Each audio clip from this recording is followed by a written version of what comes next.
On today's episode, Liz and I welcome Dr. James Cordova to the show and discuss the importance of relationship checkups. Just as there are regular doctor checkups, dental cleanings, and even regular tune-ups for your car and even piano, Dr. Cordova believes many mental health challenges and workplace productivity problems could be reduced by regular relationship checkups with therapists or professional family life educators. Dr. James Cordova is Department Chair and Professor of Psychology at Clark University in Massachusetts. He is a leading figure in the field of couples research and therapy and the developer of the Relationship Checkup, a preventative relationship healthcare intervention designed to prevent relationship deterioration through the relationship health equivalent of the annual physical health checkup. Dr. Cordova is the founder and president of Arammu, the Relationship Checkup Inc., a university-based startup company created to disseminate the checkup throughout both military and civilian populations and improve the overall relationship health of the country as a whole. We hope you enjoy the show.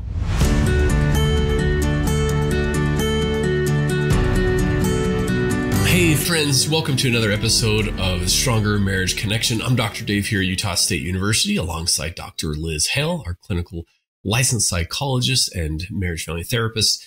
We are bringing you the best we have in research and resources, along with some tips and tools to help you create the marriage of your dreams. Hey, Liz, it's important and even common to get a checkup, right? At the dentist or at the doctor or our physical wellness. But what about a relationship checkup? Well, today I'm excited for our conversation with Dr. James Cordova to discuss a preventative relationship healthcare intervention he designed to prevent relationship breakdown. Welcome to the show, Dr. Cordova. Thank you. And thank you for having me. It's a pleasure to be here. Yeah, what an interesting topic, right, Liz? I'm excited to dive into this, to find out a little bit more from you, Dr. Cordova, about this. Let's talk about relationship health care. You've said that the current state of relationship health care is a century behind the rest of the healthcare field. First, what do you mean by the term relationship health care, and why is it so behind the rest of the healthcare field? Yeah, it's a great question. I think I really started to use the words relationship healthcare and really encouraging all of us to start to use the words relationship healthcare, just to emphasize that I think that the field of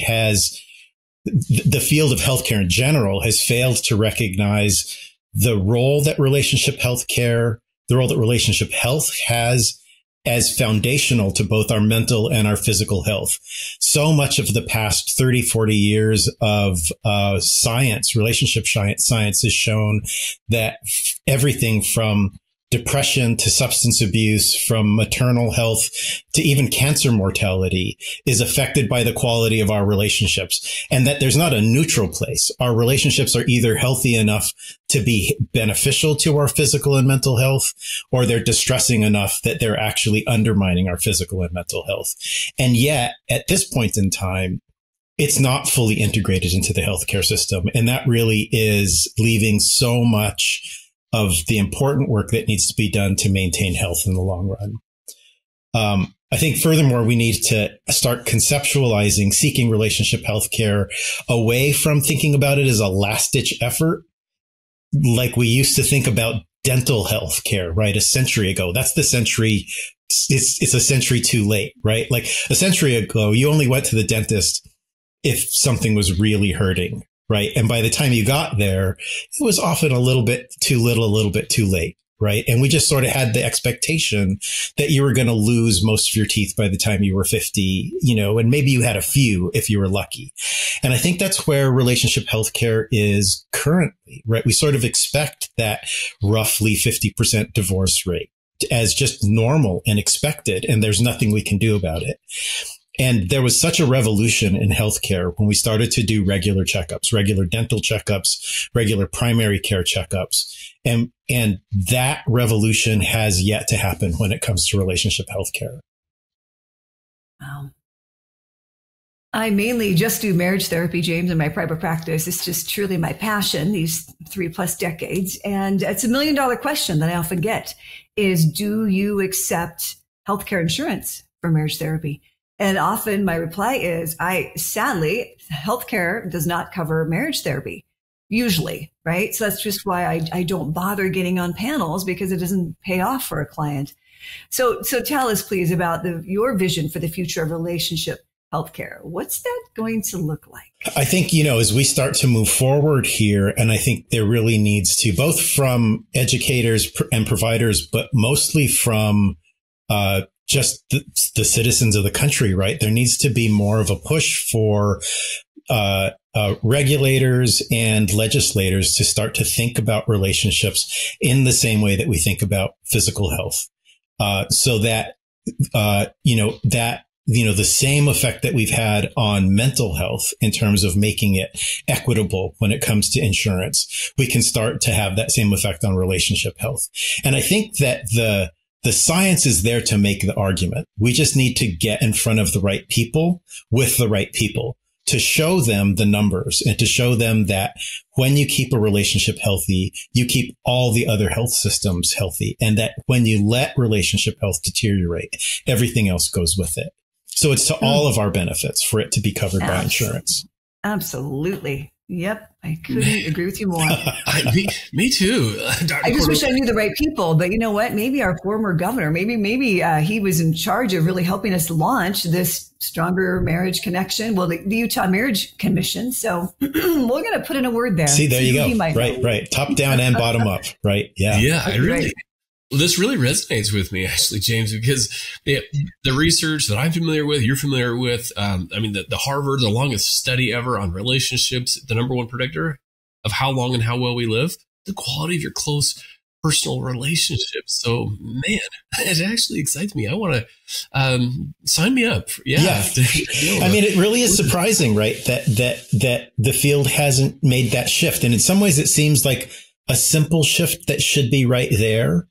And in some ways, it seems so difficult to get there, right? But I think this sort of thing, we're just talking about it. When people hear about relationship checkups, when they hear about relationship healthcare, it clicks and it makes sense for them. And so a significant part of the work that we need to do is to just get people thinking in these terms.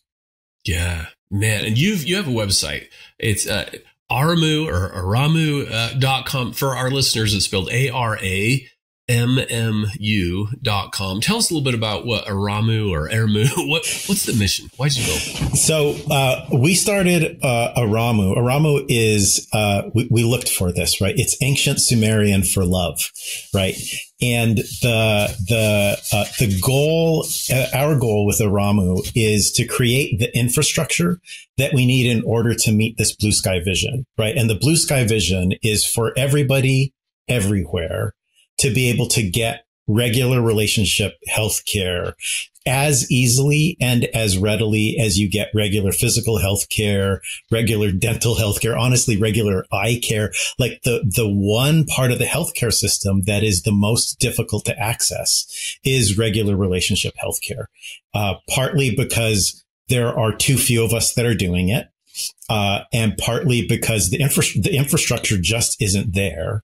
And as we were just talking about, the way to think, this way of thinking about relationships as benefiting from regular healthcare, still needs to be, nurtured. And so the goal of Arammu as a company is to build that healthcare, infrastructure, primarily starting with, we really want to train an army of providers to be able to provide regular, high quality, evidence-based relationship checkups. Because the thing that really turned the corner when it came to physical health maintenance, dental health maintenance, any other kind of health maintenance was regular checkups. And it's the most significant thing that's missing from our healthcare system right now. Wow. And you feel like we as couples, most of us as couples, we avoid that maintenance. Is that true? We do. Why do you think we avoid the relationship? It's such a good question. And I think there are two reasons. One, I think that the way that we have been taught to think about our relationships is as something that is entirely in our own hands, right? That we shouldn't have to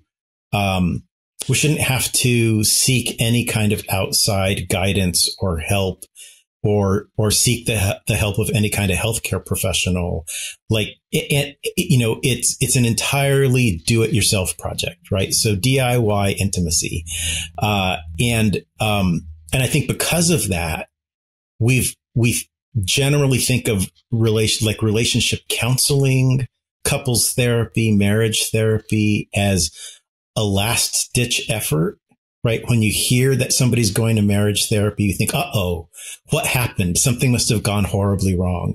And so that comes with a lot of stigma and shame, right? But when you hear that somebody's going for their checkup, nobody thinks, oh my God, what went horribly wrong? It's like, oh, of course, we go for checkups, right? And so I think it's the way that we've conceptualized it that has encouraged a sense of, I should be able to do this myself. And if I can't do it myself, I've somehow failed.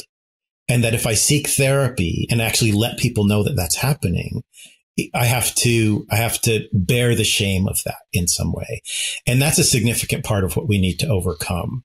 My hope is that if we can make getting regular checkups a common thing that people expect to do and are comfortable doing, then the shame and the stigma will go with it, right? And it'll just be another thing that we do to keep ourselves healthy. Yeah, I love it. Brilliant. No, it totally resonates, right, Liz? It feels like we do this with our cars. We go get maintenance and oil changes and all this preventative. We even do it for our pets. And there's pet insurance, dentist, healthcare, for every other area except for the most important one, and our relationships, our relationship checkup. Man, I love this. I don't know. I'm getting excited because I think this is just brilliant. It's like, why haven't we done this right decades ago? We are behind the healthcare for sure. James, let me ask you, what is intimacy, and why do you say it's not for the faint of heart? It's a good question.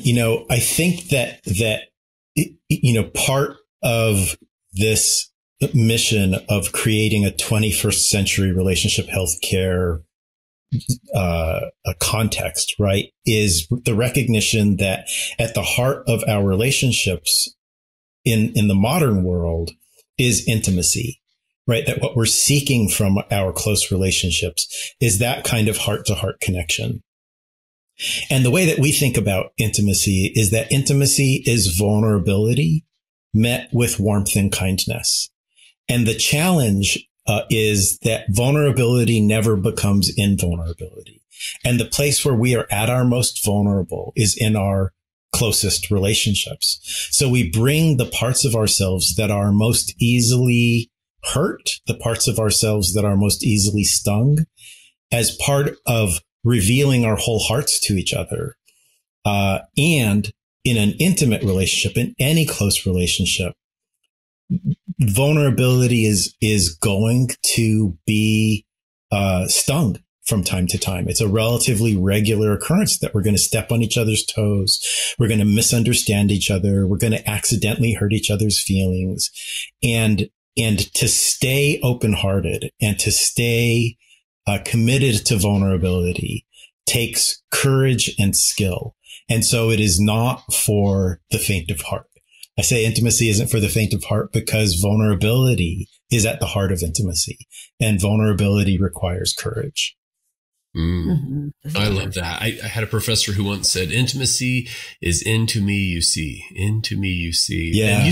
I love that you add with warmth and kindness. Did I get that right? Absolutely. Yeah. Oh, yeah. That's wonderful. Love that. And so we all come into our relationships, with a lifetime of learning, from being teased, rejected, mocked, whatever, right? The parts of ourselves that feel most fragile, most easily rejected. And what we want in our intimate relationships is a place where we can just be ourselves, be our authentic selves, and be met with love and acceptance. And that's the challenge, right? Because it's hard for us to bring that open-heartedness forth. And it's also hard for us to maintain an environment where we're being pristinely careful with each other. So that intimacy, so that vulnerability continues to feel like it's safe here. I'm safe here with you, and you're safe here with me. Yeah, because it's risky. Yeah, I like that word of safe. It's risky to. I don't want to feel shame or that vulnerability and feel like I'm risking exposed, myself. right? Yeah, Exactly. Exposed. Yeah, That's right. We'll be right back after this brief message.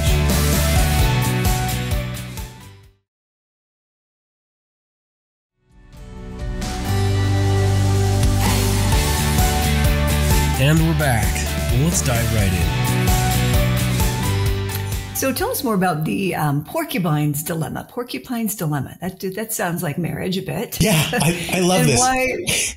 I do too. And why does intimacy deteriorate in most of our relationships? So one of the presumptions inside the need for regular health checkups is that what a regular checkup is doing is it is arresting what is otherwise a naturally occurring deterioration process, right? So the reason that dental checkups work so well is because there's stuff happening in your teeth that you can't see and that's happening all the time and that you've got to get in there and do something about. The reason that physical health checkups work is because, we want to be able to catch processes that we otherwise wouldn't be able to see early so that we can do something early, right? So, bodies age and get sick, right? And within relationships, there is a similar kind of naturally occurring deterioration process.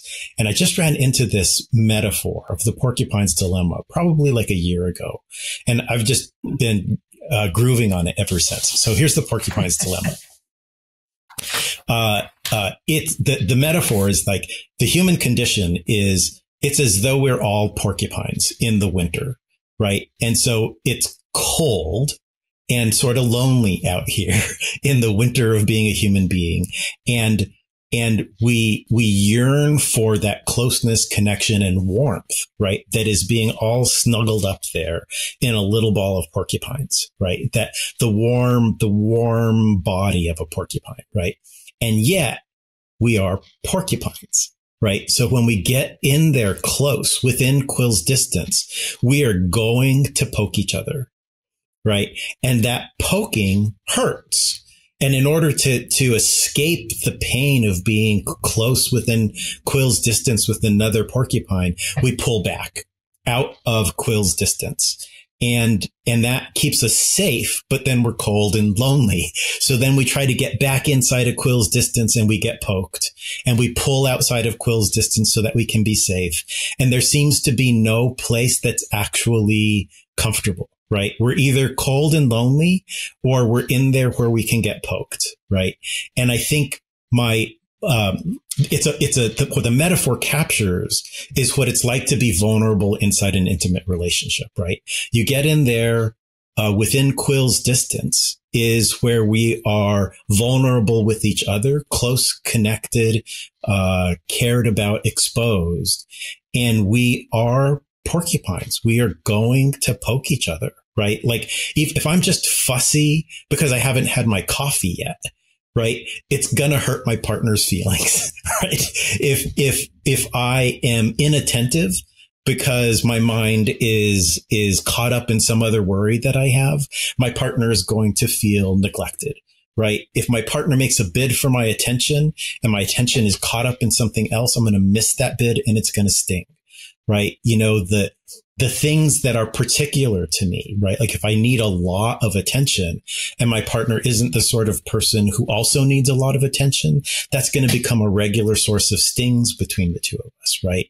And because this is the other part of the porcupine's dilemma, because our natural instinct in response to being stung is either fight or flight, and fight corrodes intimacy and flight corrodes intimacy. So we're in there within porcupine's distance. We get stung. We respond with fight or flight. It corrodes the intimacy. And that becomes that naturally occurring process, right? Where, during the falling in love phase, I thought, you're going to be the person that I'm safest with. And then I just meet another, right? That'll never hurt me. That'll never disappoint me. That'll never frustrate me. And then we're like, oh, I'm actually in a relationship with another human being, right? With their own complexity and their own reactivities. And I think that most couples, I think this is true. I think most couples resolve the porcupine's dilemma by pulling a little bit apart and trying to stay, close, but not too close. Right. And so intimacy begins to deteriorate as we try to keep ourselves safe.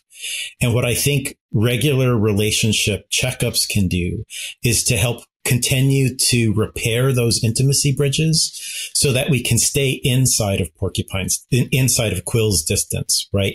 Without having to resolve to be close, but not too close, right? Which is, I think, the détente that most relationships fall into. Close, but not too close. A little bit lonely, but as safe as I can be.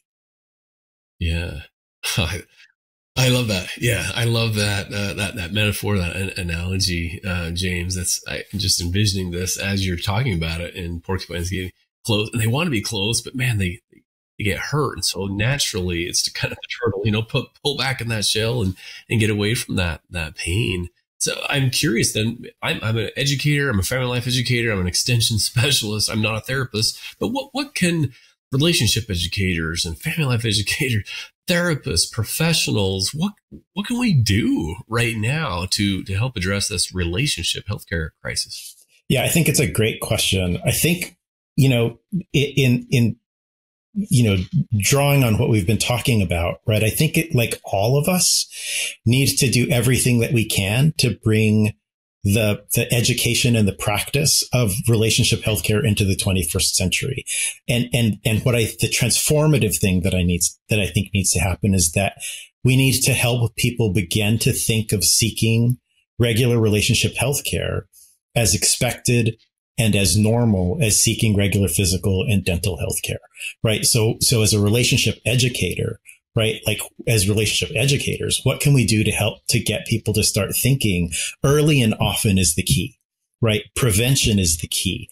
Maintenance is the key, right? Like if we wait to let somebody who has expertise be a guide to us until we are utterly distressed, then, it's like, I'm only going to put my hands on the steering wheel when the car really starts to go off the road, right? The correction's going to be pretty dramatic, right?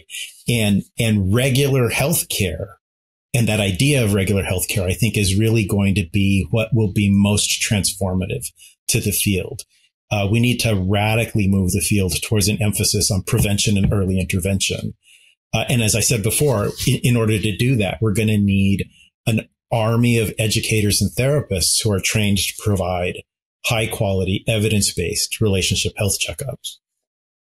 Yeah, man, Liz, I can't help but I'll put a plug in for strongermarriage.org, the podcast sponsored by the Utah Marriage Commission, been around for 25 years, strongermarriage.org. We've got free relationship assessments, kind of feel like a checkup. We have webinars, this podcast, we have e-courses and all kinds of great information they can act as this, go out, get it. It's there. The resources, the great resources are out there, friends. So yeah, do what you can to access those. Absolutely. And I think, our goal for all of us is to bridge that gap between the resources are there, the knowledge that we have, the expertise that we have, and the attitude that is, regular care and maintenance is my expectation, right? Rather than the expectation that we have now that hands off should be good enough, right? Like as long as we love each other or, we're living our day-to-day life, like that should be good enough. And we know that in all healthcare, just going with the flow isn't good enough. We actually have to do something to maintain health. Yeah. It's a lot of work, isn't it? Taking care of yourselves physically and staying on target with the various MRIs and all those things. It really is a tremendous amount of work. I'd love to, before I go on to the next question, I'd love to ask you there are just a couple tips dear James, on how we can stay inside a quill's distance. How do we do that? Just have I love that question. So two things. One, and they both come from acknowledging our nature as porcupines, right? So if I acknowledge my nature as a porcupine, that means I am going to sting my partner. I am going to be a source of hurt and pain for my partner. And when I hurt them, the most important thing is the impact and not the intent. And I think like we tend to defend our intent, like, oh, I poked you, but I didn't mean to. Right. So therefore you shouldn't be hurt. And I think one of the main things we need to do is that when I hurt you, I attend to it. Right. Whether I meant to do it or not. If you say I did something that hurt, then I get out the little emotional bacitracin and the little emotional like Band-Aid and I put it on there. Right. I care. Right. Like, oh, I hurt you. I'm sorry. Right. I care. And I'm going to try to be more careful. And that humility and that willingness to tend to every harm that we cause is really the practice, right? So that's one thing. And the other thing is because I am a porcupine and so is my partner, I'm going to get stung, right?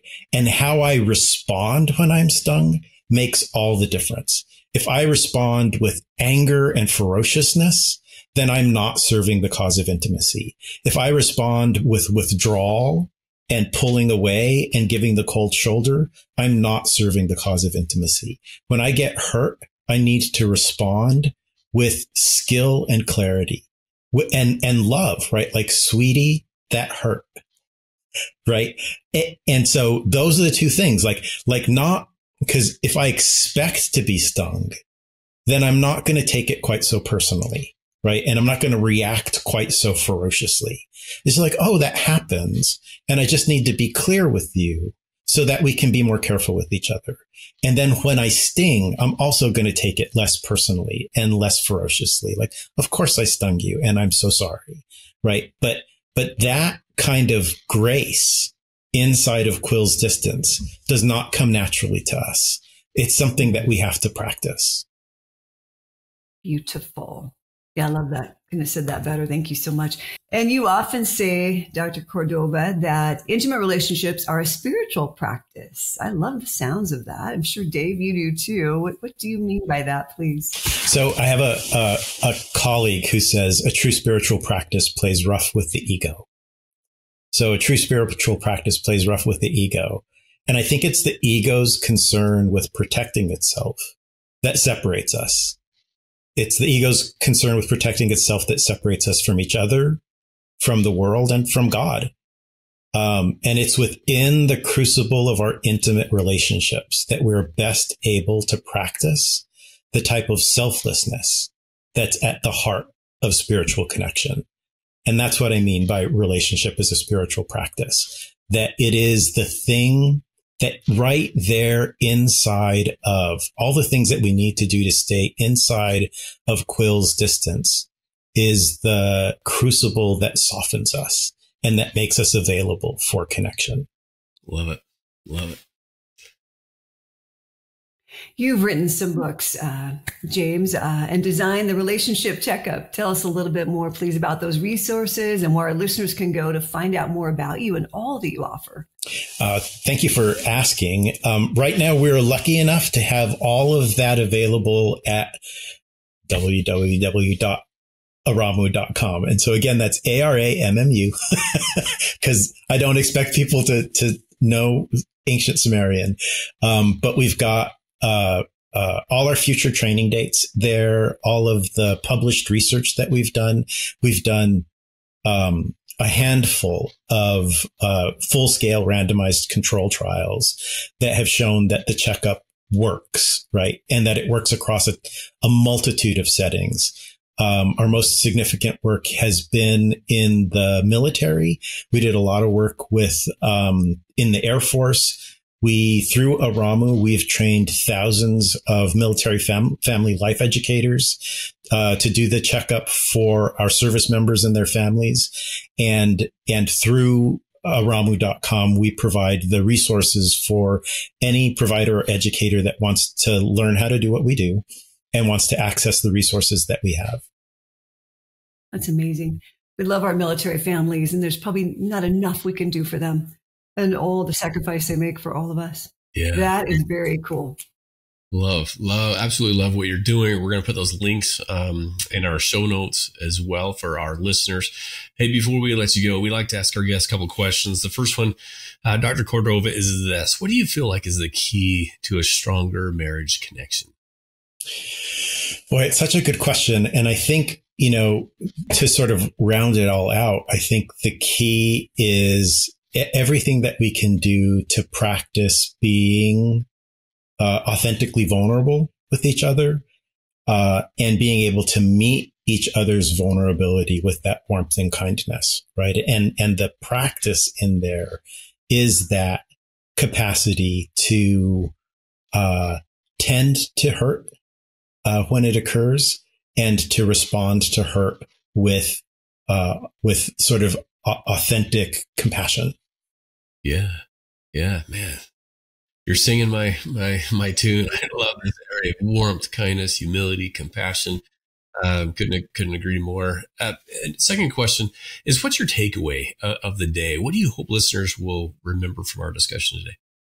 Yeah, again, our blue sky vision, everything sort of pivots on, changing the way all of us think about relationships, to thinking about it as relationship healthcare, and to thinking about it as the sort of thing that seeking regular checkups, seeking regular relationship healthcare is the key to long-term health, as it is with anything. Seeking regular preventative healthcare is the way to stay healthy for the long run. Yeah, love it. Liz, what about you? What's your takeaway of the day from our discussion with Dr. James Cordova? Yes, I've certainly have heard a porcupine analogy, not quite in this way. I really love this regarding marriage, especially, and how to stay inside a quill's distance. I'm going to be thinking about that all week long. That one, I'm the source of pain. I can be a source of pain for my husband, right? Just because I'm a mere mortal woman and I have quills. And how am I going to respond to the impact versus the intent? I'm just going to focus on, if you say I hurt you, then I have got to get the what do you say that? How do you say that? Backcitration? Yeah.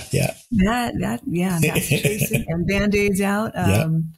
And try to make that better. And that too, that my husband is also very vulnerable and being able to hurt me. And how am I going to respond to that as well? I think that's brilliant. What about you, Dave? What's your greatest takeaway from our interview today with Dr. James Cordova? Yeah, I've really loved this, James.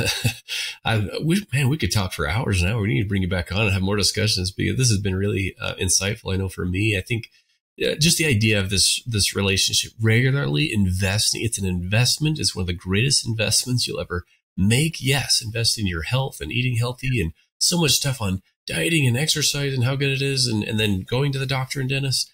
Wow, just this idea of relationship checkup. The idea itself may not be new, but it's like, hey, unless it's on your radar and planned and intentional, we naturally will drift apart from each other. And so we have to be investing regularly in our relationships, the most important aspect of our lives. So that just really hit home today, James. So thank you so much. Absolutely. Thanks for having me. All right, my friends, that does it for now.